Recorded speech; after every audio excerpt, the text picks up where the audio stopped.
우리가 이 출세, 학벌, 돈, 외모만 매달리지 않고 나 생긴 대로만 사는 사람은요, 너무 즐겁게 살아요. 우리나라 직업 행복 지수 1등이 사진작가예요. 사진작가. 사진 찍는 사람들이 제일 행복하대요. 자연 다니면서 마음껏 세상을 다 담을 수 있잖아요. 얼마나 좋아요.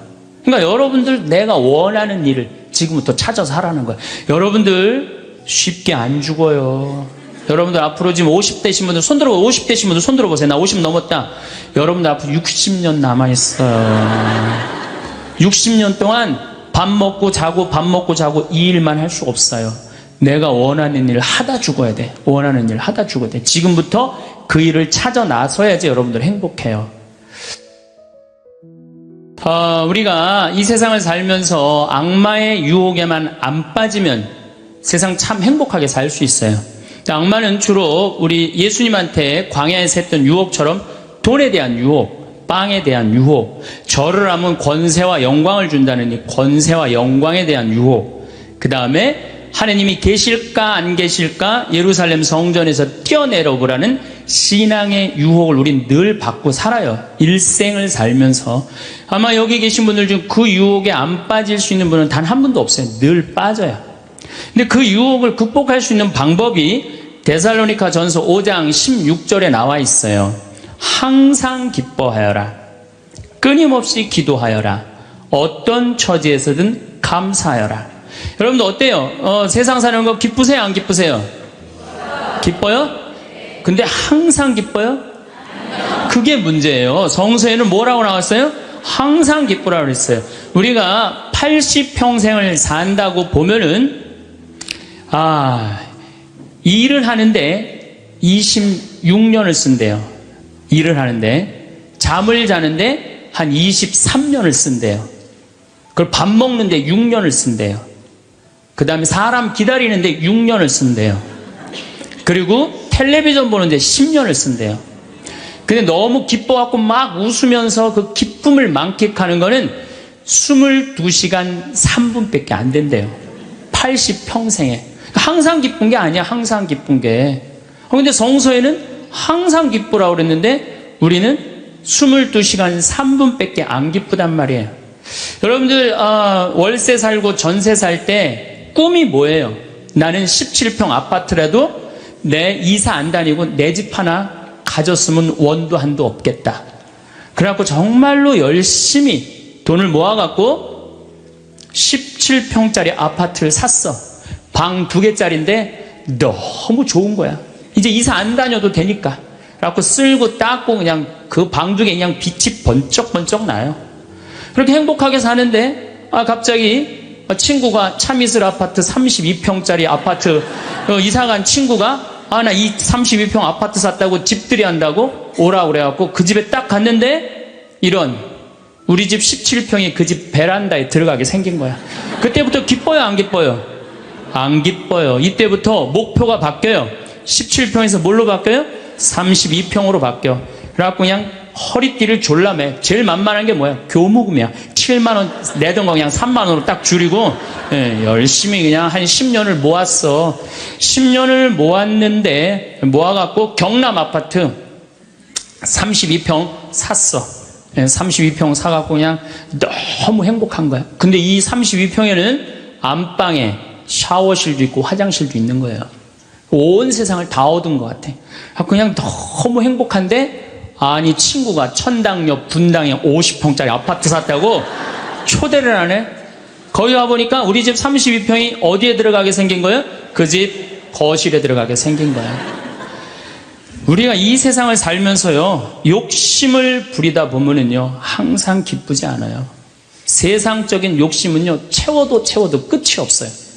그래서 바다는 채워도 사람 욕심은 못 채운다는 거예요. 여기 계신 분들 혹시 난 지금 너무 괴로워. 내가 사는 게 힘들어. 뭐 때문에 힘드느냐면 지금 현실이 힘든 게 아니에요. 여러분들 욕심이 너무 많아서 힘든 거예요. 이유는 다른 거 하나 없어요. 그런데 우리가 목표가 하늘나라인 사람, 나는 이 세상적인 게 날 좀 실망시킨다 하더라도 이 세상적인 출세를 좀 못했다 하더라도 나의 최종 목표는 하늘나라다. 정말로 아름다운 꽃이 있고 아름다운 사람들이 있고 성모님이 있고 하느님이 있고 예수님이 있고 오늘 채칠야 성녀 같은 그런 정말 아름다운 분들이 있는 그곳에 내가 간다라는 희망을 가진 사람은요, 이 세상적인 게 날 좀 실망시킨다 하더라도 항상 기쁘게 살 수 있어요. 그런데 이 세상에 욕심만 부리다가 하느님 믿지도 않고 하늘나라에 대한 희망을 두지 않는 사람은 마지막에 빈털터리로 갈 수 있다는 얘기입니다. 제가 평창에서 우리 생태마을에 한 100명 정도 시각장애자들이 와서 강의를 들었어요. 근데 그냥 강의를 너무 재밌게 듣는 거예요. 그래서 당신들 뭐가 그렇게 재밌느냐 그러니까 신부님, 우리는 눈에 뵈는 게 없어서 행복해야 되는 거예요. 눈에 뵈는 게 없어서.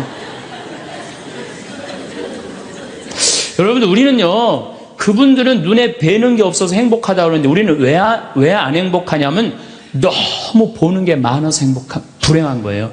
BMW, 벤츠, 그 다음에 남하고 비교하는 거야. 내 자식하고 남 자식하고 비교하는 거야. 내 자식은 요것밖에 안 됐는데 남 자식은 뭐 서울대학에 무슨 뭐 변호사에 뭐 판사에 검사에 의사에 내 자식 꼬라지는 요것밖에 안 되고, 그러니까 불행한 거예요. 한국 사람들이 왜 불행한 줄 알아요? 모두 출세해야 돼. 그냥 이 세상에서 전부 다 출세. 여러분들 출세하면 행복할 것 같아요? 난 요즘 텔레비전 보면서 그 장관들 청문회 할 때 보면은 정말로 저러고 장관 되고 싶을까 그런 생각 들 때 참 많아요. 얼마나 인간적으로 모욕을 받아요. 그렇지 않겠어요? 사실 그 사람들도 나름대로 열심히 산 사람들인데 얼마나 모욕을 많이 당해요. 저는 오늘 우리 여기 신부님 왔는데 뭐 파리나무 십자가 합창단 여기 온다며요. 오늘 완전히 하루 만에 완전히 매진됐다고 그러더라고요. 역시 비전동 대단한 비전 있는 본당이라 역시 틀려요. 그런데 나는 더 놀란 게 뭐냐면은 파리나무 십자가 합창단이 세계 최고예요. 그런데 우리 전 신부님이 여기 평택 데리고 합창단, 꼬마아이들 합창단 해놨다며요. 얘네들 음도 잘 못 맞춘대요. 그런데 그 무대에 얘네들을 세우겠다는 거예요. 일반 사람들은 자존심 상하고 기분 나빠서 안 세울지도 몰라요. 창피하다고. 그런데 그 아이들이 노래하는 것 자체로 오케이라는 거예요. 본당 시민이 말씀하시기를. 그런 정신이 중요해요. 내가 좋아하는 일 하면 되지. 꼭 출세해야 돼? 그렇지 않겠어요? 여러분들 여기 안 행복하세요? 여기 장관들 있어요? 국회의원들 있어요? 없잖아요. 그럼 우리 다 불행해야 돼요? 아니죠. 내가 오늘 얼마나 즐겁게 일을 하느냐, 그거 하나라도 우리는 얼마든지 행복할 수 있어요. 학벌, 서울대학 카이스트, 이번에 3월 달에 카이스트 아이들 4명 자살한 거 여러분들 아시죠? 얼마나 똑똑한 아이들이에요. 여러분들 공부 잘하면 좋을 것 같아요? 공부 잘하는 애들끼리 또 스트레스가 많아요. 서울대학도 다 1등 하는 거 아니에요. 거기 한 과에 40명이면 거기서 또 꼴등이 또 있어요. 거기서 또 꼴등이 있어요. 걔네들은 또 자괴감을 느낀다는 얘기예요. 그래서 학벌, 내가 뭐 우리나라의 그 좋대는 대학, 최고의 대학 졸업한 남편을 둔 부인들, 얼굴 밝은 부인들 별로 못 봐요. 하도 남편이 잘난 척을 해갖고 거기에 눌려갖고 그냥 찌그러져서 사는 여자들 많이 봐요. 그러니까 학벌 좋다고 내 자식 뭐 그냥 서울대 나왔다고 이 내 딸 결혼시키는 결코 지혜로운 게 아니에요. 그래서 우리는 너무 출세, 학벌, 돈, 이 돈도 제가 보기에는 돈이 우리가 행복을 결정해 주는 것 같지는 않아요.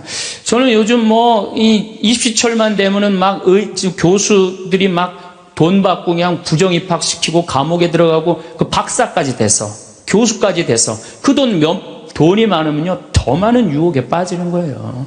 제일 행복한 사람이 어떤 사람인지 아세요? 1 더하기 1은 일하고 내가 버는 만큼만 쓰는 사람이 제일 행복해요. 근데 또 어떤 사람이 불행한 줄 아세요? 자기가 번 걸 쓰지도 못하고 죽는 사람들 많아요. 보면 9개 번 사람은요 10개 채우려고 1개 더 모으려고요 9개 손도 못 대고 죽는 사람들 많아요. 99개 가진 사람은 100개 채우려고 99개 쓰지도 못하고 죽는 사람들 많아요. 돈은요, 제가 지난번에도 강의를 했듯이 내가 쓴 것만 내 돈이에요. 내가 쓴 것만. 살아오면서. 여러분 이제까지 살아오면서 여행 다니고 맛있는 거 먹으러 다니고 성당 봉헌하고 여기 이 땅 사는데 위대한 일 하신 분들 땅값 내고 이것만 내 돈이에요. 내가 여기 비전동에서 제일 열받을 때가 언제였느냐면은 IMF 때 여기 내가 있을 때 터졌거든요. 근데 우리 교우들 20억 30억 날라간 교우들 많아요. 여기 안에. 근데 술이 취해갖고 나한테 와갖고 뭐라는 줄 알아요? 신부님 이렇게 망할 줄 알았으면은 하루아침에 날릴 줄 알았으면 성당에 봉헌이라도 많이 할 걸. 내가 이 성당에서 내가 그 경험을 했다니까. 제일 열받는 거야. 다 잃어버리고 후회하지 말고 언제 해요? 있을 때 하세요. 있을 때. 그러니까 여기 지금 땅 산 거 열심히 봉헌하세요.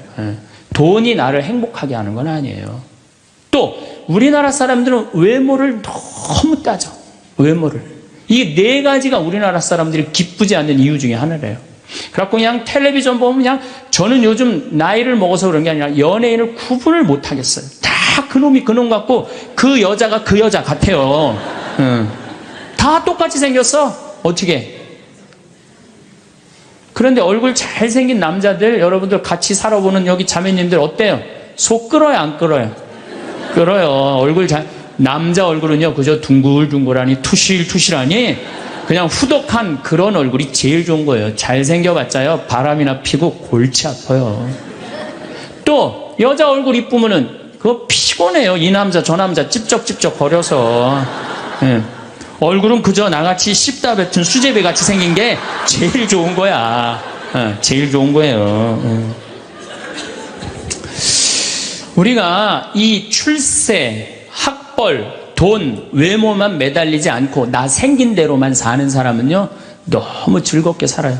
우리나라 직업 행복 지수 1등이 사진작가예요. 사진작가. 사진 찍는 사람들이 제일 행복하대요. 자연 다니면서 마음껏 세상을 다 담을 수 있잖아요. 얼마나 좋아요. 그러니까 여러분들 내가 원하는 일을 지금부터 찾아서 하라는 거예요. 여러분들 쉽게 안 죽어요. 여러분들 앞으로 지금 50대신 분들 손 들어보세요. 50대신 분들 손 들어보세요. 나 50 넘었다. 여러분들 앞으로 60년 남아있어요. 60년 동안 밥 먹고 자고 밥 먹고 자고 이 일만 할 수 없어요. 내가 원하는 일을 하다 죽어야 돼. 원하는 일을 하다 죽어야 돼. 지금부터 그 일을 찾아 나서야지 여러분들 행복해요. 그 시각장애우들이 아시면 우리 눈에 뵈는 게 없어서 행복하다고 그러더니 그분들이 우리 생태마을 앞마당에 보면 강이 내려다 보여요. 강이 내려다 보이는데 내 형제가 이 시각장애자인데 눈에 열이 너무 많았고 눈을 차라리 빼버리는 장애우들이 많아요. 그래서 아예 빼는 교우들도 있어요. 근데 눈을 정말로 다 뺀 형제 넷이서 그 강을 이렇게 내려다 보면서 내려다 보는 건지 안 내려다 보는 건지 잘 몰라도 얘기를 하는 걸 내가 들었어. 야 베드로야, 내가 우리나라 참 많이 다녀봤는데 이렇게 경치 좋은 데는 처음이라는 거예요. 그래서 내가 물어봤어요. 아니 뭐가 그렇게 경치가 좋은지 당신이 어떻게 아느냐고. 신부님 강물 소리 들리지 않느냐 이거야. 그 다음에 새소리 들리지 않느냐 이거야.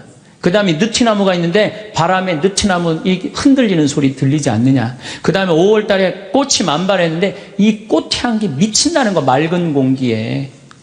아니 눈이 없는 우리 보이지도 않는 우리 시각장애우들도 이렇게 경치 좋은데 처음이라는데 우리는 그냥 두 눈을 다 뜨고 이 아름다운 별도 보고 하늘도 보고 단풍도 보고 이 평택 들판도 보는데 내가 안 기쁘다. 이 사람들 어때요? 영적으로 단단히 병든 것 같지 않아요? 혹시 여러분들 지금 난 안 기쁘다. 이분들 영적으로 병든 분들이에요. 이게 눈 지금 뜨고 있는 것만 해도 얼마나 은혜로운 거예요. 눈 하나 갈아 끼는데 1억이야 1억. 두 개 갈아 끼면 2억이야 2억. 지금 나 쳐다보고 있는 분들 여기 지금 2억 깔고 지금 쳐다보고 있는 거예요. 엄청나게 부자들이 여기 앉아 있는 거 지금. 자 여러분들 심장 하나 갈아 끼는데 5천, 간 갈아 끼는데 7천, 신장 갈아 끼는데 3천이에요. 그럼 요거 합치면 3억 5천이에요. 그런데 오늘 아침에 이 중국의 사형수들 장기 매매를 한다고 그러죠? 참 나 깜짝 놀랐어요. 이 간 하나 매매하는데 1억 5천이래. 신장 7천만 원. 다 따블이야 보니까. 이 공식적으로 인터넷에 나온 자료보다 훨씬 더 비싸요. 그러니까 여러분들 그걸로 따진다면 여러분들 기본적으로 지금 한 6억 지금 갖고 있는 거예요. 팔 하나 갈았겠는데 400, 양팔 800, 양다리 1600 이거 합치면은 아니 이렇게 양다리 양팔 다 갖고 있으면서 내가 기쁘지 않다. 지금 기쁘지 않는 분은 욕심이 꽉 차서 기쁘지 않는 거예요. 돈 욕심, 자식 욕심, 명예 욕심. 이 욕심을 아직 못 채웠다고 지금 기쁘지 않고 맨날 짜증 부리고 신경질 부리는 거예요. 지금 이렇게 건강한 몸으로 지금 집에서 여기 성당까지 걸어오셨다. 여러분들은 무조건 행복해야 되고 기뻐야 돼요. 여기 여기 자해원에 한번 가보세요. 여기 뇌수정에 걸린 아이들 뇌가 얼마나 큰지 몸보다 머리가 더 커요. 얘네들은 평생 일어나질 못해요. 그러니까 점점 머리가 커지다가 20살도 못 넘기고 죽어요. 평생 한번 일어나 보지도 못하는 거예요. 근데 여러분들은 지금 걸어서 2다리를 여기까지 와서 앉아있다. 그럼 무조건 삶의 충만함, 살아있는 거에 대한 희열을 느끼셔야 돼. 난 정말로 건강하게 살아서 내가 움직이고 있구나. 근데 난 지금 얼굴에 그냥 기쁨이 하나도 없어. 이분은 뭔가 영적으로 병이 든 분이에요. 치료가 필요해, 영적으로. 그럼 어떤 사람이 기쁘냐 하면은 긍정적인 사람이 기뻐요. 부정적인 사람은 기쁘지 않아요. 세상을 삐딱하게 보는 분들은 안 기뻐요. 보면은 장사 안 돼도 대통령 탓, 고수도 안 돼도 대통령 탓, 내가 이렇게 지질이 못 사는 것도 부모 탓, 다 남 탓하는 사람은요 기쁠 수가 없어요. 남 욕하는 사람은 행복하지가 않다는 거예요. 그래서 항상 긍정적으로 말해야 돼. 경제학자 파레토라는 사람이 있는데 이 사람이 개미들 있죠, 개미들. 개미들이 참 부지런한 곤충이잖아요. 그래갖고 개미를 관찰을 해봤어요. 그랬더니 개미들이 100마리가 왔다 갔다 하는데 놀랍게도 먹을 걸 물고 왔다 갔다 하는 거는 20마리밖에 안 된대요. 나머지 80마리는 그냥 왔다 갔다 하는데 그냥 아무것도 안 하고 그래갖고 너무 신기해갖고 요 20마리를 또 모아갖고 또 100마리를 만들어 놓으니까 처음에는 다 물고 왔다 갔다 하더니 조금 지나더니 20마리만 먹을 걸 물고 왔다 갔다 하고 나머지 80마리는 그냥 왔다 갔다 하는데 어느 공동체나 열심히 일하는 사람은 20%예요. 나머지 80%는 그냥 왔다 갔다 하는 거예요. 성당도 똑같아요. 성당도 보면은 성당 와서 미사해설하고 나 오늘 저녁 너무너무 맛있게 먹었는데 저녁 준비하고 뭐 성당에서 봉사하는 사람은 20%고 나머지 80%는 그냥 왔다 갔다 하는 거야. 가방 들고. 근데 본당 신부가 그 20%에 초점을 맞추느냐 80%에 초점을 맞추느냐에 따라서 본당 분위기는 하늘과 땅 차이예요.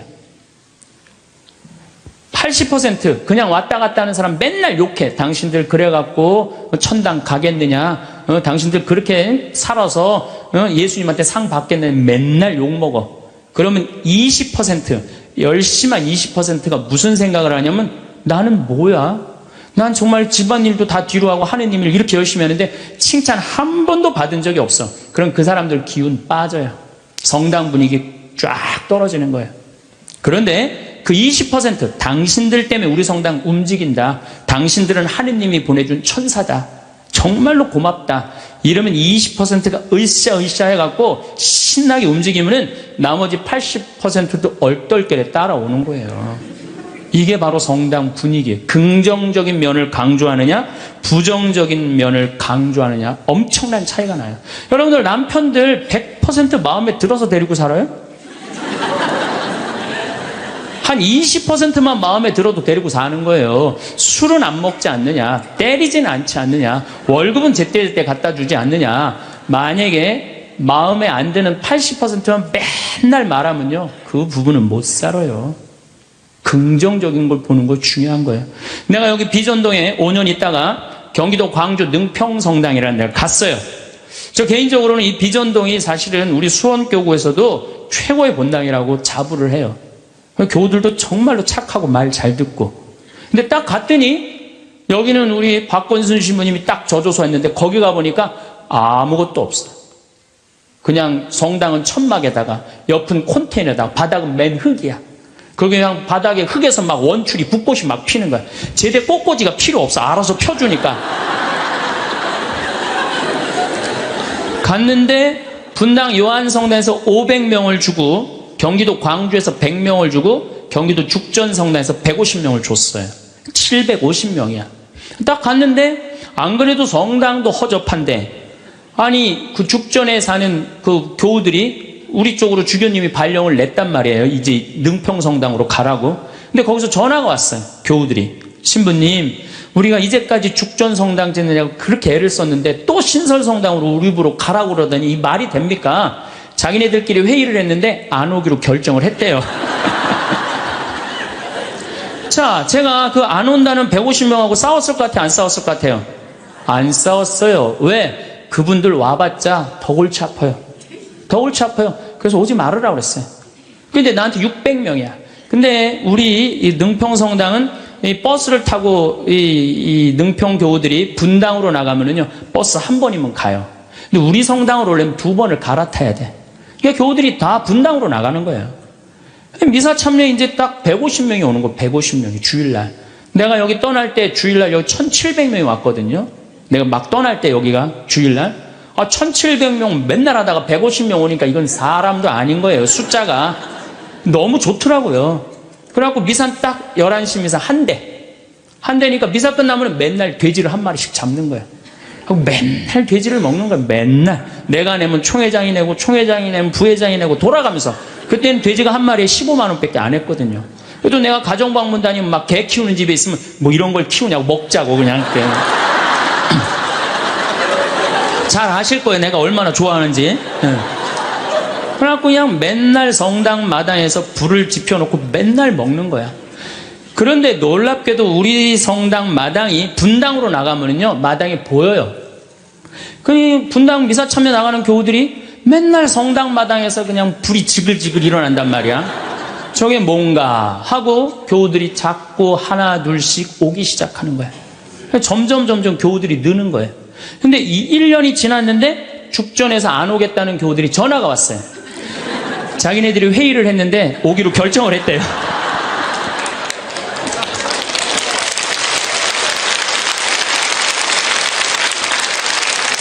그래서 제가 오지 말라고 그랬겠어요? 오라고 그랬겠어요? 대환영이라고. 그래서 오라고 떠났던 교우들이 다 오는데 교우들이 1000명이 됐어요. 1년에. 근데 또 이제 아파트가 조금씩 들어가고 2년 만에 2000명이 됐어요. 그냥 너무 즐겁더라고요. 또 거기는 교우들이 그 시골 교우들이라 산에 가고 개구리 잡아오고 뭐 하여튼 난 환경운동하는 신부인데 너구리 잡아오고 별걸 다 잡아와. 이거 뭐 신부님 이거 개고기라고 그러고 거짓말하고 막 먹이고 너무 행복했어요. 그 예수 부활 대축일 끝나고 저기 뭐 사순절 끝나고 예수 부활 대축일 미사 끝나고 난 다음에 숫자가 조금이니까 엠마오를 가도 회장단하고 안 가고 본당 교우들 다 가자. 우리 그땐 또 IMF 망해갖고 노는 사람이 너무 많았어. 다 가자니까 너무너무 좋아하는 거야. 내가 애들한테 물어봤어요. 초등학교, 중고등학교 애들한테 야, 니네들 지금 학교 가는 게 중요하냐? 예수님 부활해갖고 지금 우리 엠마오 가는데 엠마오 가는 게 중요하냐? 그랬더니 애들이 엠마오 가는 게 중요하다는 거야. 야외 학습 신청해. 그래갖고 엠마오 100명씩 데리고 평창에 놀러 가고.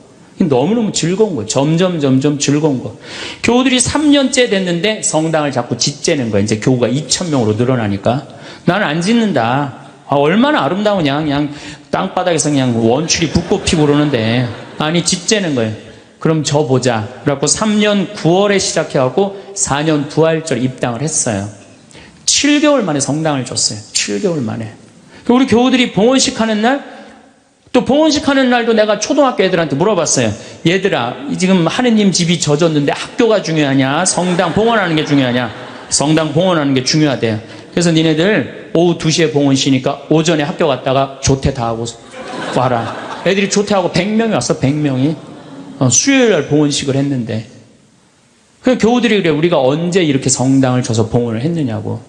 나는 사목 목표가 고객 만족이 아니라 고객 기절이에요. 교우들이 기절할 때까지 나는 한다. 그래서 여러분들 여기 어른들 바닷가 갔던 거 생각나요? 700명? 가서 그냥 3박 4일 동안 기절하면서 놀았잖아요. 근데 그때도 내가 이루지 못한 일을 여러분들이 올해 우리 전 신부님이랑 저 앞에 땅 사신 거 너무 대단한 거예요. 기쁨은요, 모든 일이 일어나는 거예요. 그러니까 교우들이 기절한 상태에서 너무 행복하니까 자기 주머니에서 돈 나가는지도 모르고 막 내는 거예요. 깨보니까 성당이 젖은 거야. 깨보니까. 기쁨은요, 모든 일이 이루어져요. 분열이 있고 미움이 있고 징후가 있는 데는요, 아무 일도 안 일어나지만은 기쁨이 있는 데는요, 기적이 일어나게 돼 있는 거예요. 그래서 여러분들, 우리가 기쁘게 사는 거는 아주 중요해요. 기쁘게. 그 어떤 사람이 기쁘냐? 긍정적인 사람이 기뻐요. 긍정적인 사람이. 성모님은 긍정적이셨을까요? 착했을까요? 성모님 100번 긍정적이에요. 처녀한테 천사가 나타났어. 마리아, 너 아이를 가질 것이다. 저는 처녀인데요. 아마 착한 여자였다면 이렇게 얘기했을 거예요. 아니, 난 너무 지금 요셉이랑 약혼한 상태라 나는 요셉한테 미안해서 애 갖고 난 절대 결혼 못한다. 난 순수하고 깨끗하게 요셉한테 시집 가고 싶다. 그리고 우리 어머니 아버지 쓰러진다. 아니, 그리고 왜 처녀한테 와서 그러냐. 애 한 둘 셋 논데 가서 얘기해봐라. 분명히 그랬을 거예요. 근데 성모님은 굉장히 긍정적이셨어요. 당신을 통해서 인류의 구세주가 탄생한다 그러니까 이 몸은 주님의 종입니다. 그대로 저에게 이루어지기를 바랍니다. 한번 해보자는 거예요. 얼마나 적극적이고 긍정적이에요. 이렇게 적극적이고 긍정적이셨기 때문에 인류 구세주의 어머니가 된 거예요. 그래서 나는 긍정적인 여자가 좋지, 난 착한 여자는 좋아하지 않아요. 나는 착한 여자가 난 싫어요, 사실은. 착한 여자 짜증나요, 짜증나. 우리 생태마을에 50, 60이 다 돼갖고 암이 걸려갖고 오는 분들 많아요. 특히 자매들. 근데 이렇게 얘기를 해요. 신부님, 나 평생 집안 위해서 고생하고 희생하고 내가 참고 견디고 살았는데 맨 마지막에 이렇게 암이 걸려갖고 내 인생을 돌아보면 남는 게 아무것도 없다고. 정말로 억울하고 분하다고. 그럼 나한테 막 울고, 난 이런 여자들 짜증나요. 누가 그렇게 살래요? 집에서는 엄마가 행복해야 돼. 집에서는 엄마가 행복해야 돼요. 무슨 얘기냐면은, 나 지금 남편이 맨날 바람 펴. 남편이 맨날 빚졌어. 시어머니 모시는 거 너무너무 지겨워. 그래갖고 맨날 머리 하얀 거 탁 띄고 그냥 맨날 누워있어. 그래갖고 애가 그냥 학교 끝나고 엄마 나 학교 다녀왔어. 그냥 저 집 식구만 보면 신경질이 나는데 애까지 학교 다녀왔고 그래서 나보고 어쩌라고. 이러는 엄마는요, 애들이요, 집을 겉돌기 시작해요. 겉돌기 시작해. 엄마가 행복하지 않는 집 애들은요, 집 밖을 나가 떠돌아다니게 돼 있는 거예요. 맨날 지겨워 죽겠다. 입만 열면은. 죽었으면 좋겠다. 이렇게 말하는 엄마 있는 집의 자녀들은요, 집에 안 들어가요. 집에 들어가면 맨날 엄마가 입에서 나오는 소리가 죽었으면 좋겠다, 지겨워 죽겠다, 내 팔자야, 이러면은요, 애들은 겉돌기 시작하는 거예요. 그러면 겉돌아갖고 나가갖고 떠돌아다녀서 3년을 떠돌아다니면요, 진짜 골치 아픈 애가 돼서 돌아와요. 근데 엄마가 너무너무 기뻐. 엄마는 학교 다녀왔어. 우리 아들, 딸 수고했어. 공부하느냐고 얼마나 힘들었어. 엄마가 맛있는 간식 사놨거든, 만들어놨거든. 딱 안아주면은요, 애는 간식 먹으면서 집에서 행복하게 살 수 있어요. 집에서 누가 행복해야 돼? 엄마가 행복해야 돼. 그러니까 여기 계신 분들, 내가 행복한 게 결국은 누가 행복한 거야? 자식이 행복한 거예요. 그러니까 누구한테 잘해줘야 돼? 엄마한테, 본인한테 잘해줘야 돼요. 희생한다고 그게 훌륭한 게 아니에요. 참는다고 그게 훌륭한 게 아니에요. 집에서 누가 행복해야 되냐면 아내가 행복해야 돼, 아내가. 근데 우리나라 대한민국의 아내들은요, 희생하고 인내하고 참아요. 더욱이 성당 다닌 사람들은 자기가 십자가 진다고 생각하고 파마 한번 하면은 보통 제대로 좀 잘 뽑으려면 한 10만 원 정도 들고, 여기 뭐 트리트먼트, 뭐 영양 뭐 이거 하려고 그러면 한 20만 원 정도 들잖아요. 그러니까 그 돈이면, 이 돈이면 차라리 뭐 한다? 이 돈이면 차라리 애 학원을 한 번 더 보낸다. 이 돈이면 내가 살림살이를 하나 더 한다. 그리고 자기는 파마를 어떻게? 3만 원짜리 철모 뒤집어 쓴 거 딱 하고 1년 내내 풀어지지도 않는 거 그냥 딱 쓰고 있는 거예요. 난 그런 여자가 싫다는 거예요. 그런 여자가. 그래갖고 이제 아침에 이제 남편이 출근할 때 보면 막 또 그게 또 부풀러 갖고 사자 머리 풀어 헤쳐놓은 것처럼 막 이래고 눈 이상하게 또 여보 다녀와. 다녀오게 하고 난 다음에 다녀오라고 그랬죠. 허벅지 트어진 치마도 좀 입고 가슴 파인 것도 입고 향수도 딱 뿌리고 머리도 딱 한쪽으로 딱 묶고 예쁘게 하고 여보 다녀와. 그래야지 남편이 야, 나 이쁜 마누라 이거 위해서 내 다녀와야 돼. 이런 생각이 들지. 그냥 머리는 뭐 그냥 이래고 그냥 잠도 그냥 개슴치려고 다녀오라고 그러면. 근데 또 대한민국 남자들은 착해요.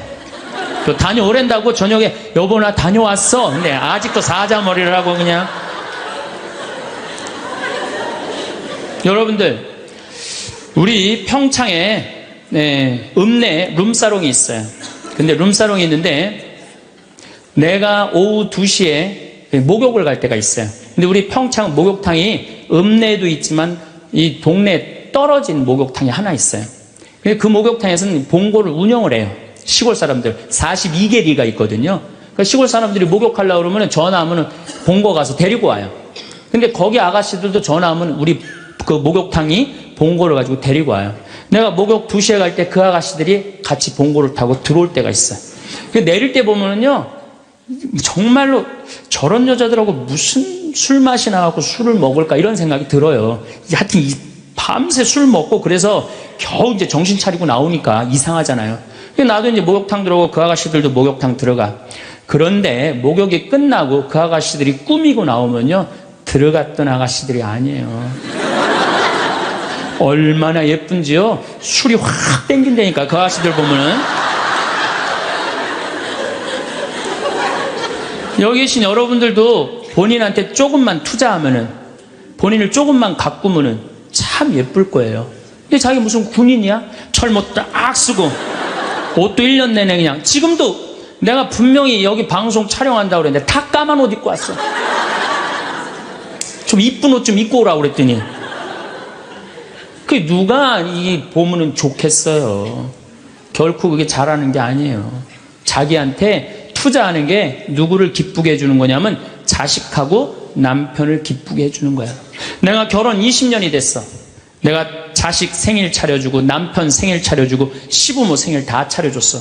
근데 정작 내 생일이라고 뻑적지게 차려놓기가 좀 그렇잖아요. 그렇죠 여러분들? 우리 자매님도 그러시죠? 생일은 생일인데 아무도 안 알아주니까 미역국을 하나 딱 끓여놨어. 근데 역시나 남편이 웬 미역국을 훌딱 먹고 나가버렸어. 그럼 그때부터 울기 시작하는 거예요. 응? 20년 동안 내 생일 한번 기억을 못 해주고 저렇게 무심할 수가 있느냐고. 혹시 저녁에 내 생일 기억해 줄까? 저녁에 그날따라 술이 떡이 돼갖고 들어왔어. 그럼 이제 나한테 와갖고 이제 신세한탄을 하는 거예요. 신부님, 나는 내가 결혼한 지 20년이 돼갖고 정말로 먹고 싶은 거, 쓰고 싶은 거, 입고 싶은 거 안 하고 내 자식들 저렇게 키우고 살림살이 이렇게 했는데 20년 동안 내 생일 한 번도 기억해 주지 않는다고. 난 정말로 너무 불행하고 슬프다고. 그리고 막 나한테 와서 우는 여자들, 난 그런 여자들이 싫어요. 자, 내가 생일이야. 내 남편이 기억을 못하는 것 같아. 그럼 오후에요, 남편 직장 근처에 나가세요. 나가고 전화하세요. 여보, 내가 결혼한 지 20년째 생일이고 내가 지금 50번째 내 생일이야. 내가 오늘 생일이 너무 기뻐, 즐거워. 나 너무 행복해 사는 게. 그래서 오늘 생일을 맞이해서 내가 한턱 쏠 테니까 나와. 내가 내면 되지. 그걸 그냥 기억해 줄래나 안 해줄래나. 역시 올해도 안 해주는구나. 그리고 울고 그냥 청승을 떨어요. 난 그런 여자가 싫다니까요. 내가 내면 될 거 아니에요. 그렇죠? 내가 멋있게 내면 될 거 아니에요. 무슨 돈으로 애 휴학시키고 학교 무슨 학교야. 엄마 생일도 모르는 놈 대학 보내서 뭐해요. 그렇지 않겠어요? 결혼 25주년이 됐어. 10주년도 까먹더니 20주년도 까먹더니 25주년은 기억해 줄래나. 한 달 전부터 계속 기다리는 거. 혹시 결혼기념일 뭘 해줄까. 근데 역시 그날도 그냥 넘어갔어. 나한테 와서 신부님, 난 결혼 25주년 동안 한 번도 기념일을 선물을 받아본 적이 없다고. 그럼 막 눈물 흘리는 그런 여자들이 난 싫어요.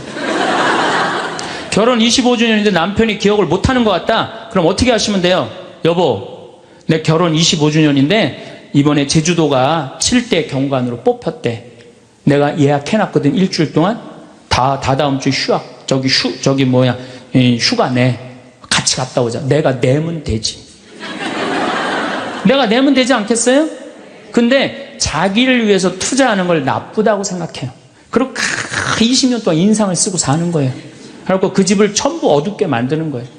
집에서 누가 행복해야 돼? 아내가 행복해야 돼. 아내가 행복해야 돼요. 집에서 누가 행복해야 되냐면은 며느리가 행복해야 돼. 며느리가 스트레스를 받고 남편한테 스트레스를 받고 자식한테 스트레스를 받으면요, 시부모는요 더 미치는 거예요. 뭐가 기쁘다고 시어머니를 모시겠어요. 그러니까 여기 있는 우리 형제님들, 내가 남은 인생 이게 참 안 죽는 게 문제예요. 옛날에는요 평균 연령 46세 때는요 조금 못 살아도, 남편이 속색여도, 시부모가 힘들게 해도 다 참고 살았어요. 왜 참고 살았는지 아세요? 몇 년만 참으면 죽을 거니까. 몇 년만 참으면 죽을 거니까 다 참고 살았어요. 요즘은 참고 살아도 50부터 110살까지 60년을 어떻게 참고 살아요? 뭔가 긍정적인 문제를 해결을 하고 행복하게 살아가야죠. 그러니까 집에서는 누가 행복해야 되냐면 며느리가 행복해야 돼. 그러니까 여기 있는 형제님들은 누구 행복만 책임지면 행복하냐면 마누라, 아내, 집사람만 행복하게 해주면요 여러분들 일생은, 남은 생은 전부 편안해요. 남은 생은. 그래서 집에서는 이제는 21세기는 누가 행복해야 되냐면 여자가 행복해야 돼. 여자가 행복해야지 모두가 행복한 시대가 오는 시대가 됐다는 얘기예요. 성모님도 뭐라고 그랬어요? 내 영혼이 주님을 찬송하며 나를 구하신 하느님 생각에 내 마음 기뻐 뛰노나이다. 성모님이요 그렇게 불행하게 산 게 아니에요. 굉장히 행복하게 사셨어요. 내 마음 기뻐 뛰논다. 그리고 인류의 구세주를 계속 키우셨는데 얼마나 행복하겠어요. 물론 마지막 날 아들 돌아가신 건 너무너무 마음 아팠지만은 금방 살아났잖아. 3일 만에. 그렇지 않아요? 근데 우린 뭐 통고의 어머니, 뭐 고통의 바다 이러는데 내가 보기에는 성모님은요 굉장히 행복한 분이에요. 내 마음 기뻐 뛰논다 그랬잖아요. 또 성모님이 엘리사벳을 찾아갔을 때 엘리사벳이 뭐라 그래요? 주님의 어머니가 나를 찾아주시다니 이게 어찌된 일입니까? 내 태중에 있는 이 아기도 기뻐서 뛰놀았다고 그래. 세례자 요한도 성모님의 어머니가 오니까 이게 얼마나 생동감 있는 찬양이에요. 성서에는 슬픈 것만 있는 게 아니라는 거예요. 기쁨이 너무 많다는 거예요. 결정적으로 우리가 예수님을 십자가상의 예수님만 생각하는데 그렇지 않다는 거예요.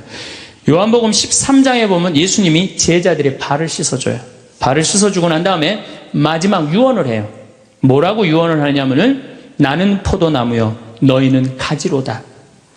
너희들이 정말로 내 옆에 붙어 있으면은 많은 열매를 맺을 것이다. 내 곁에 떠나지 말아라. 나하고 하나가 됐으면 좋겠다. 그리고 제자들을 향해서 뭐라 그래? 아버지, 이 사람들이 하나 되게 해주십시오. 아버지와 내가 하나이듯이 이 사람들도 하나 되게 해주십시오. 그리고 나는 간다. 내가 가야만이 누가 오신다? 성령께서 오신다. 너 성령께서 오시면 너희들은 물어볼 게 아무것도 없다. 그리고 맨 마지막에 이런 말씀을 하세요. 내가 이 말을 너에게 하는 이유는 내 기쁨이 너희 안에 흘러 넘치게 하려는 것이다. 자, 예수님이 제자들의 발을 씻어줬어요. 최후의 만찬을 했어요. 그리고 마지막 유언을 했어요. 유언 맨 끝에 뭐라고 그랬냐면 내가 이 말을 하는 이유는 내 기쁨이 너희 안에 흘러 넘치려는 것이다. 지금은 고통의 시간이 다가오지만은 나중에 마지막 날에 하늘나라의 문이 열리면 너희들은 물어볼 것도 아무것도 없고 그 하늘나라를 얻었다는 기쁨에 너희들 가슴이 터질 것이다. 그러니까 여러분들 내가 구원받았다는 확신이 있는 사람들은요 이 세상 힘들어도 이 세상이 좀 나를 실망시킨다 하더라도 내가 마지막에 하느님 아버지 집에 간다라는 확신이 있다면 어떨 것 같아요? 항상 기쁠 수 있어요. 항상 기쁠 수 있어요. 근데 여러분들이 지금 어디에 욕심이 꽉 차 있느냐면은 이 세상에 욕심이 꽉 차 있는 거예요. 그렇기 때문에 여러분들이 참 신앙인이 못 되는 거예요. 신앙의 기본은 기쁨이다. 그래서 사도 바오로가 저는 항상 기뻐하여라 이 말 굉장히 심오한 얘기 같아요. 그러고 난 다음에 끊임없이 기도하여라. 이거 아주 또 중요한 얘기죠. 여러분들 어떠세요? 우리 천주교 교우들 기도 참 열심히 해요. 근데 무슨 기도를 열심히 하느냐면 간구 기도를 너무 열심히 해. 이 미사 지향을 내가 우리 생태마을에 뭐 피성 참 1년 내내 많이 와요. 구역장님, 반장님들, 뭐 노인대학, 레지오, 뭐 별 개인 프레스티움 별 단체가 다 와요. 정말 열심한 사람들이 우리 생태마을에 오세요. 근데 미사 지향을 보면은요, 기가 막혀요. 전부 뭐냐면은 대학 입시 합격해달라는 거. 그 다음에 딸 결혼시켜달라는 거. 그 다음에 딸 애 생기게 해달라는 거. 임용고시 합격하게 해달라는 거. 그 다음에 전세 나가게 해달라는 거. 월세 나가게 해달라는 거. 지금 분쟁이 걸려있는데 분쟁 잘 되게 해달라는 거. 이런 게 미사지향이에요. 여러분, 진정한 미사지향은 내 영혼의 구원을 위해서, 오늘 나를 위해서 미사 넣으신 우리 교우가 한 분인데 난 너무너무 고마워요. 나를 위해서 미사를 넣어야 돼요. 근데 우린 너무너무 간구기도가 많아. 간구기도를 자꾸 하느님께 드리다 보면은, 내가 신앙이라는 건 내가 하느님의 뜻을 실천하려고 신앙생활하는 거예요. 근데 간구기도를 자꾸 하다 보면은 나중에 보면 하느님이 내 뜻을 실천하고 있어. 하느님이. 그러니까 내가 하느님의 종이 아니라 누가 내 종이 돼 있어? 하느님이 내 종이 돼 있는 경우가 너무 많아. 하느님 내 종이 돼 있는 경우가. 그 신앙이 올바르지 않아요. 여러분들 자녀들이 30살까지 키워놨어. 그랬더니 자녀가 와갖고 어머니 아버지 나 이렇게 30살까지 키워주셔서 너무 감사합니다. 차를 좀 그랜저로 바꿔드릴까요? 핸드폰을 좀 좋은 걸로 큰 걸로 바꿔드릴까요? 텔레비전 LED로 바꿔드릴까요? 집을 천당역 분당으로 옮겨드릴까요? 이런 자식은 토요일날 온다면 기다려져요, 안 기다려져요? 기다려지죠? 근데 올 때마다 엄마 나 이번에 우리 애가 대학 들어가는데 엄마 학비 좀 대줘. 아, 거기 땅 있잖아. 그거 팔아갖고 학비 좀, 손자 학비 좀 대줘. 엄마 나 차 좀 바꿔줘. 엄마 나 집 좀 강남으로 가게 좀 돈 좀 줘.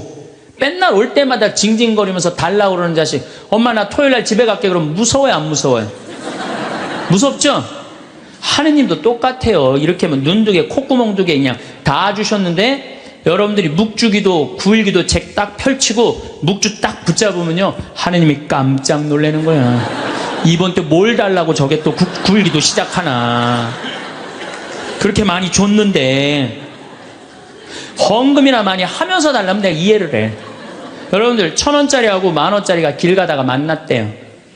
1,000원짜리가 10,000원짜리한테 물어봤대요. 너 요즘 어떻게 지내느냐? 그랬더니 10,000원짜리가 나 요즘 너무 바쁘다고, 한국 시리즈 야구 구경도 가야 되고, 연극도 보러 가야 되고, 갈비도 먹으러 다녀야 되고, 여행도 다녀야 되고, 교회도 다녀야 되고, 너무 바쁘다고. 이 파리 나무 십자가 공연도 보러 가야 되고, 너무 바쁘다고. 그러니까 10,000원짜리가 또 예의상 1,000원짜리한테 물어봤어요. 그러는 너는 어떻게 지내느냐? 그랬더니 1,000원짜리 하는 말이, 나는 사는 게 하나도 재미가 없어. 그날이 그날 같고 매일 똑같아. 뭐가 그렇게 그날이 그날 같은데? 그랬더니 1,000원짜리가 하는 말이, 나는 하는 일이라고는 성당 다니고 성당 다니고 또 성당 다니고 성당만 다녀 그러더래요. 아니, 하느님한테 헌금이나 많이 하면서 시키면 내가 이해를 해. 딸랑 1,000원 주면서 뭐 이렇게 부탁하는 게 많아요. 미사 예물도 그래. 내가 보면은 이렇게 10,000원짜리 미사 예물 넣고 막 10명씩 쓰는 사람들 많아요. 그 한 사람당 1,000원이야, 한 1,000원. 내 얘기가 아니야. 내 동창 신부 얘기예요. 내 동창 신부님 얘기예요. 송영호 뻘건이 신부님 얘기예요. 아, 나 좋은 거 배웠어요. 그 신부님한테. 아니, 하느님한테 미사 예물을 내면서 1,000원을 내면서 10,000원을 내면서 10명을 쓰면 어떻게 해. 그러니까 하느님이 1,000원 받고 너무 바빠요. 1,000원 받고. 헌금이나 많이 하면서 달라면 내가 이해를 해. 딸랑 1,000원 하면서 그냥 자꾸 간구 기도를 하다 보면 하느님을 시험하게 돼요. 자꾸 간구 기도를 하다 보면. 하느님은요, 감사 기도, 찬양 기도를 드릴 때요, 여러분들 하느님께 뜨거운 마음이 생기는 거예요. 내가 행복하려면 나에게 투자하는 것의 중요성을 강조하는 명언 공유 드립니다. 워렌 버핏 자기 자신에게 투자하라. 당신의 인생에서 가장 중요한 자산은 바로 당신 자신이다. 벤자민 프랭클린 배움에 대한 투자는 최고의 이윤을 가져다 준다. 윌리엄 패더 자기 자신을 믿어라. 당신이 가지고 있는 무한한 잠재력에 투자하라. 자기 개선을 통해 당신은 원하는 어떤 것이든 이룰 수 있다. 벤자민 프랭클린 지식에 대한 투자는 가장 높은 이자를 낸다. 집론 자기 자신을 개발하라. 당신의 삶의 질은 당신의 자기 개발에 대한 투자에 비례한다. 루이자 메이 알콧 당신 자신을 사랑하고 돌보는 것은 당신이 다른 사람들에게 줄 수 있는 최고의 선물이다. 톰 호킨스 당신 자신에게 투자하는 것은 가장 확실한 투자이다. 그것은 당신의 능력과 가능성을 최대한 발휘할 수 있게 해준다. 오프라 윈프리 마이너스 당신이 자신을 더 잘 알게 되면 당신의 꿈을 이루기 위한 가장 좋은 방법을 찾을 수 있다. 로빈 샤르마 자기 자신에게 투자하는 것은 성공적인 삶을 위한 필수 조건이다. 마이너스 로빈 샤르마 피터 드러커 자기 자신을 향상시키는 것은 평생 동안 지속되어야 할 여행이다. 이 명언들은 자기 자신에게 투자하는 것이 개인의 성장과 성공에 얼마나 중요한지를 잘 나타냅니다. 오늘도 평안하시길. 감사합니다. 성공한 사람들을 보면 크게 두 부류로 나뉘는 걸 알 수 있습니다. 하나는 자신이 성공했다고 여기저기 떠벌리고 다니는 사람들, 그리고 또 하나는 조용히 아무 말 없이 자기 삶을 사는 사람들입니다. 우리는 흔히 성공을 하면 자연스럽게 자랑하고 싶어질 거라고 생각하죠. 좋은 차를 사고 비싼 시계를 차고 SNS에 멋진 사진을 올리고 싶을 겁니다. 왜냐하면 그렇게 하면 남들이 나를 더 인정해 줄 거라고 믿으니까요. 하지만 현실은 그렇지 않습니다. 오히려 진짜 성공한 사람들은 그렇게 행동하지 않습니다. 왜냐하면 보여줄 필요가 없기 때문입니다. 돈이 많다고 높은 자리에 있다고 유명하다고 해서 굳이 그걸 드러낼 필요는 없습니다. 그걸 아는 사람들은 이미 알고 있고 모르는 사람들은 알 필요가 없죠. 그런데도 굳이나 성공했다고 떠드는 사람들이 있습니다. 그런 사람들은 왜 그럴까요? 간단합니다.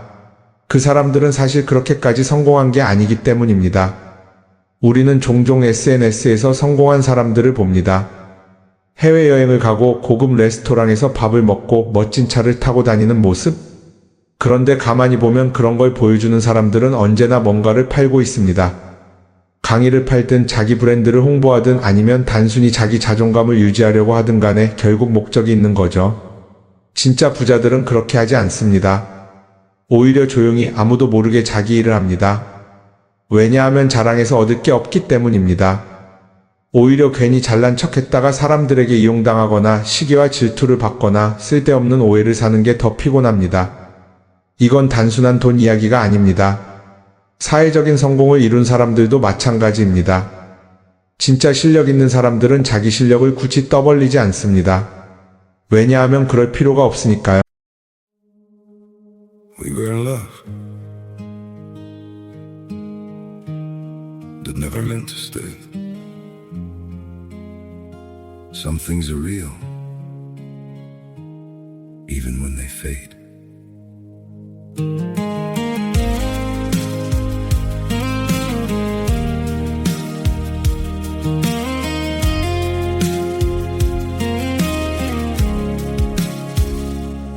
I used to think if we kept holding on, we could bend the truth somehow. But love can't fight what's pulling us apart, and it's breaking us down now. Your hand, we were in love that never meant to stay. Some things are real,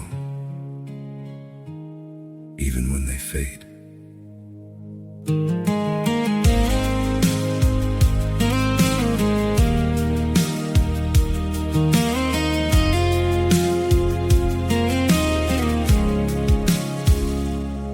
I used to think if we kept holding on, we could bend the truth somehow. But love can't fight what's pulling us apart, and it's breaking us down now. Your hand, we were in love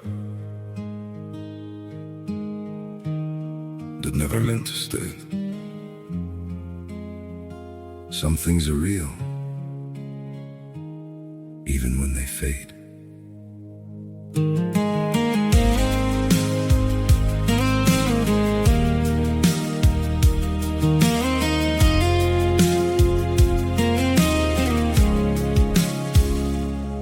I used to think if we kept holding on, we could bend the truth somehow. But love can't fight what's pulling us apart, and it's breaking us down now. Your hand, we were in love I'm interested. Yeah.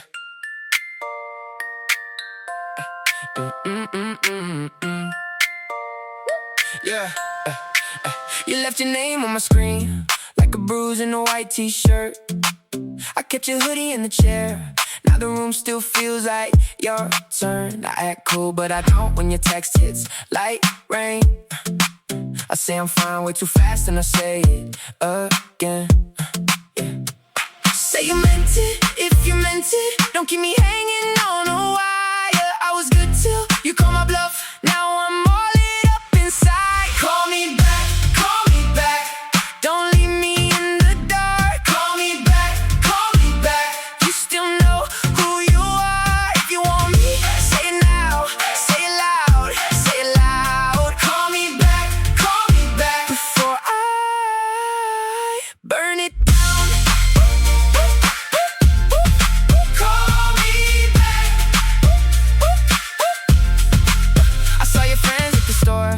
They said you've been acting brand new, but your old laugh still leaks out when the night gets too true. I don't need another lie wrapped up in a pretty little bow. If you're gone, then be gone. If you're here, let it show. Say you meant it, if you meant it. Don't keep me hanging on a wire. I was good till you call my bluff. Now I'm all lit up inside. Call me back, call me back. Don't leave me in the dark. Call me back, call me back. You still know who you are. If you want me, say it now. Say it loud, say it loud. Call me back before I burn it down. Call me back. One ring, two ring, I'm staring at the floor. If you're done, then say done. Don't make me want you more. I got pride, I got time, but I don't got forever. One honest line could pull us back together. Call me back. Don't leave me in the dark. Call me back.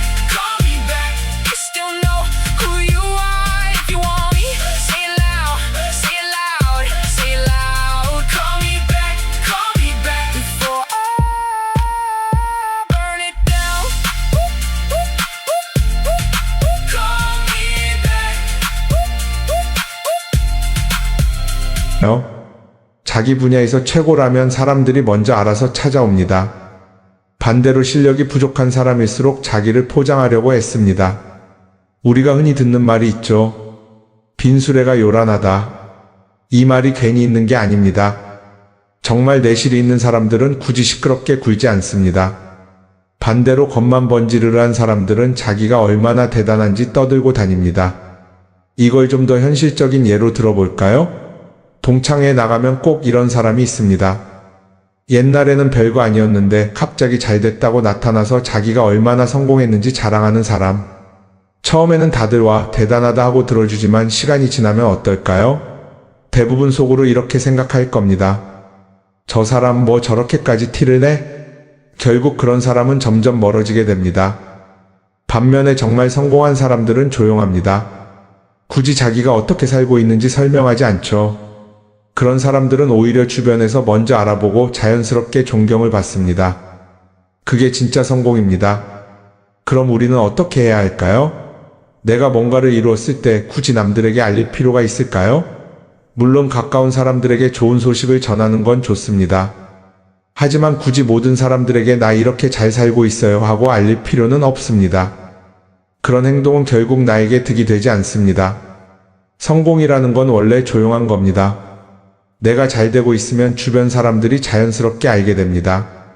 굳이 내가 말하지 않아도 내 행동과 태도에서 묻어나오게 되어 있습니다. 그러니 굳이 보여주려고 애쓰지 마세요. 오히려 그게 더 진짜 성공한 사람의 태도입니다. 사람은 사회적 동물이라고 하잖아요. 혼자 살아갈 수 없고 결국 사람과의 관계 속에서 기쁨도 얻고 때로는 상처도 받습니다. 그런데 한 가지 생각해 볼 게 있어요. 우리가 정말 인간관계가 필요해서 맺고 있는 걸까요? 아니면 그냥 그래야 한다고 배워서 어쩔 수 없이 유지하고 있는 걸까요? 어릴 땐 친구 많으면 좋다고 하죠. 사회생활에서도 인맥이 중요하다는 말을 많이 합니다. 그런데 정작 주변을 보면요, 인간관계가 넓은 사람일수록 스트레스를 더 많이 받아요. 전화벨이 울릴 때마다 이번엔 또 무슨 부탁일까 싶고, 단체 채팅방에서 메시지가 올 때마다 이걸 또 어떻게 대답해야 하나 고민하죠. 관계가 많아질수록 책임과 피로도 함께 늘어나는 겁니다. 어떤 사람들은 인간관계를 줄이면 외롭지 않겠냐고 해요. 그런데 가만히 생각해보면 진짜 외로움을 느끼는 순간이 언제인지 아세요? 오히려 불필요한 인간관계 속에 있을 때입니다. 같이 밥을 먹고 얘기를 나누는데도 뭔가 허전하고 대화가 컥 돌고 속마음을 나누지도 못할 때, 그럴 때 우리가 더 외롭다고 느끼죠. 그렇다고 당장 인간관계를 다 끊어버릴 순 없겠죠. 하지만 적어도 내가 정말 소중하게 여겨야 할 관계와 그냥 관성적으로 유지하는 관계는 구분할 필요가 있습니다. 예를 들어 매번 나한테 부탁만 하고 정작 내가 어려울 땐 연락 한 번 없는 사람. 내가 실수하면 뒷담화를 하면서 내 앞에서는 웃는 사람. 이런 관계를 굳이 계속 이어갈 이유가 있을까요? 가끔은 이런 경험도 있을 거예요. 우연히 어떤 사람과 친해졌는데 만난 지 얼마 되지도 않았는데 너무 많은 걸 털어놓는 사람들 있죠. 자기 속사정부터 가족 문제, 직장 고민까지 쏟아내는 사람들. 이런 경우 두 가지의 가능성이 큽니다. 하나는 그냥 감정적으로 의존할 사람이 필요해서일 수도 있고, 또 하나는 내가 믿을 만한 사람인지 떠보는 걸 수도 있어요. 어떤 경우든 이런 관계는 오래가기 어렵습니다. 사실 친밀함이라는 건 시간이 필요한 법이에요. 적당한 거리를 두고 천천히 서로를 알아가야 하는데, 초반부터 급격하게 가까워진 관계는 쉽게 무너지는 경우가 많습니다. 처음엔 친하다고 생각했는데 어느 순간 사소한 일로 틀어지고 결국 남보다 못한 사이가 되는 거죠. 그러면 인간관계를 어떻게 해야 할까요? 답은 간단합니다. 억지로 맺지 말고 굳이 유지하려고도 하지 않는 거예요. 내가 편한 관계라면 자연스럽게 이어질 것이고, 그렇지 않다면 서서히 멀어질 겁니다. 그리고 그걸 억지로 붙잡지 않아도 괜찮습니다. 관계를 유지하는데 에너지를 쓰기보다는 정말 소중한 관계에 집중하는 게 더 낫지 않을까요? 어떤 사람은 내가 인간관계를 줄이면 나중에 나 혼자 남는 거 아니냐 걱정하기도 해요. 그런데 생각해보면요, 진짜 나를 위하는 사람은 많지 않아요. 인간관계를 줄인다고 해서 완전히 혼자가 되는 게 아닙니다. 오히려 불필요한 관계를 정리하고 나면 남아있는 관계들이 더 단단해지고 가치 있게 느껴질 겁니다. 예전엔 인맥이 자산이라는 말을 많이 했어요. 그런데 요즘은 꼭 그렇지도 않죠. 오히려 불필요한 인간관계가 많으면 그게 짐이 될 수도 있어요. 적당한 거리, 적당한 선. 이걸 잘 지키는 게 결국엔 가장 편한 인간관계를 유지하는 방법 아닐까요? 한번 곰곰이 생각해 보세요. 지금 내 주변에 있는 사람들 중에서 내가 정말 편하게 만날 수 있는 사람이 몇 명이나 되는지, 내가 억지로 맞춰주고 있는 관계는 없는지. 관계를 줄이면요, 외로워지는 게 아니라 오히려 더 자유로워집니다. 그리고 자유로워진 만큼 내 인생에서 정말 중요한 것에 집중할 수 있게 됩니다. 인간관계에 너무 많은 걸 신경 쓰다 보면 정작 중요한 걸 놓칠 수 있어요. 그러니까 이제는 한 번쯤 정리해보는 것도 나쁘지 않을 겁니다. 사람들이 돈을 많이 벌고 싶어 하는 이유가 뭘까요? 단순히 돈이 많으면 좋으니까? 물론 그것도 있겠지만 사실 돈을 원하는 진짜 이유는 더 나은 삶을 살기 위해서겠죠. 그런데 문제는 돈을 많이 번다고 해서 반드시 삶이 나아지는 건 아니라는 겁니다. 오히려 더 많이 벌수록 더 많이 쓰게 되는 경우가 많아요. 가끔 이런 생각해 본 적 없으세요? 예전에는 돈이 지금보다 훨씬 적었는데 이상하게 그때가 더 여유로웠던 것 같다. 왜 그럴까요? 사실 우리가 원하는 건 돈 그 자체가 아니라 돈을 통해 얻을 수 있는 자유인데, 돈을 벌면 벌수록 그 자유를 잃어버리는 경우가 많아요. 더 좋은 차, 더 좋은 집, 더 좋은 옷을 사면서 점점 더 많은 돈이 필요해지고 결국엔 돈을 벌기 위해 또다시 일해야 하는 악순환에 빠지게 되는 거죠. 한번 생각해 봅시다. 우리가 정말 필요해서 뭔가를 사는 경우가 얼마나 될까요? 필요해서라기보다는 남들이 가지고 있으니까, 없어 보이기 싫으니까, 혹은 그냥 기분 전환을 위해서 소비하는 경우가 훨씬 많아요. 그리고 그런 소비를 할 때마다 스스로 이렇게 합리화를 하죠. 이 정도는 나를 위한 투자야. 그런데 가만히 보면 그 소비가 진짜 나를 위한 소비인지 아니면 그냥 사회가 만든 기준에 끌려가고 있는 건지 헷갈릴 때가 많습니다. 예를 들어 예전에는 스마트폰 하나면 충분했는데 이제는 스마트워치도 있어야 하고 무선 이어폰도 필요하고 태블릿도 있어야 할 것 같고, 하나를 사면 또 다른 무언가가 필요해지는 시기예요. 사실 이건 우리가 그렇게 만들어진 겁니다. 광고도 그렇고 SNS도 그렇고 자꾸 우리에게 이렇게 말하죠. 이걸 사야 더 행복해질 수 있어요. 그런데 정작 그걸 사고 나면 어때요? 처음 며칠은 좋죠. 그런데 시간이 지나면 또 다른 걸 사고 싶어져요. 왜냐하면 물건이 우리를 오래 행복하게 만들어주지는 않거든요. 특히 요즘은 SNS가 이런 소비 심리를 더 부추기는 것 같아요. 예전에는 친구들끼리 만나서 나 새로 샀어 하고 자랑하는 게 전부였는데 이제는 SNS에 올리면서 전 세계 사람들에게 보여주잖아요. 그러다 보니까 남들도 다 뭔가를 사서 올리고 나도 따라해야 할 것 같은 기분이 드는 거예요. 그런데 중요한 건 그 사람들도 사실은 나와 똑같은 기분이라는 겁니다. 내가 남을 부러워하는 만큼 나도 누군가에게 부러움을 사려고 애쓰고 있는 거죠. 결국 끝없는 비교와 소비 속에서 진짜 중요한 걸 놓치게 되는 겁니다. 한번 이렇게 생각해보면 어떨까요? 만약 내가 지금부터 딱 1년 동안 불필요한 소비를 하지 않는다면 내 삶이 어떻게 변할까? 아마 처음에는 답답할 수도 있어요. 사고 싶었던 걸 참아야 하니까. 그런데 그걸 몇 번 참고 나면 어느 순간 깨닫게 될 겁니다. 내가 굳이 이걸 안 사도 괜찮네? 그렇게 불필요한 소비가 줄어들면 자연스럽게 돈이 쌓이겠죠. 그런데 돈이 쌓이는 것보다 더 중요한 게 있어요. 바로 마음의 여유가 생긴다는 겁니다. 돈을 쓰지 않는다고 해서 불행해지는 게 아니라 오히려 소비로부터 자유로워지면서 진짜 행복을 찾을 수 있어요. 물론 이걸 실천하는 게 쉽지는 않겠죠. 우리 주변에는 소비를 부추기는 것들이 너무 많으니까요. 하지만 적어도 이런 건 해볼 수 있습니다. 뭔가를 사고 싶을 때 한 번만 스스로에게 물어보는 거예요. 이게 정말 나한테 필요한 걸까? 아니면 그냥 순간적인 욕심일까? 만약 그 질문을 던졌을 때 5초 안에 당연히 필요하지 라는 답이 나오지 않는다면 사실 그건 없어도 되는 물건일 가능성이 큽니다. 정말 필요한 건 고민할 필요도 없이 바로 떠오르거든요. 그러니까 이제는 한 번쯤 생각해 봐야 할 것 같아요. 나는 지금 내가 원하는 삶을 살고 있는 걸까? 아니면 남들이 만든 기준에 맞추기 위해 내 시간을 팔고 있는 걸까? 소비를 줄인다는 건 단순히 돈을 아끼는 게 아닙니다. 그건 결국 내 삶의 선택권을 되찾는 일이거든요. 돈을 많이 버는 것도 중요하지만 더 중요한 건 그 돈을 어떻게 쓰느냐입니다. 그리고 때로는 아무것도 사지 않는 게 최고의 선택일 수도 있어요. 우리는 요즘 SNS 없이 사는 게 거의 불가능한 시대에 살고 있죠. 아침에 눈 뜨자마자 휴대폰을 확인하고 출근길에도 SNS를 보고 잠들기 전까지도 계속 들여다봅니다. 그러면서 남들이 어떻게 사는지 보고 나도 모르게 비교하게 되고 때로는 초조해지기도 하죠. SNS에 올라오는 사진들 한번 보세요. 맛집에서 멋진 음식을 먹고 해외여행을 다니고 좋은 옷을 입고 성공한 삶을 사는 사람들. 그런데 가만히 보면 이 사람들이 정말 행복해서 저런 사진을 올리는 걸까요? 아니면 그냥 행복해 보이고 싶은 걸까요? 실제로 SNS에 가장 많이 올라오는 사진이 뭔지 아세요? 남들이 부러워할 만한 순간들입니다. 집에서 편하게 쉬고 있는 모습이나 출근길에 지친 얼굴, 어제 먹다 남은 배달 음식 사진 같은 건 잘 안 올리죠. 대신 멋진 레스토랑, 명품 가방, 고급 호텔 같은 것들이 올라옵니다. 왜 그럴까요? 결국 SNS는 보여주기 위한 공간이기 때문입니다. 여기서 중요한 게 있어요. 우리가 SNS에서 보는 건 그 사람의 삶 전체가 아니라 편집된 일부 장면이라는 겁니다. SNS는 마치 한 편의 다큐멘터리나 영화처럼 잘 꾸며진 장면들만 보여줍니다.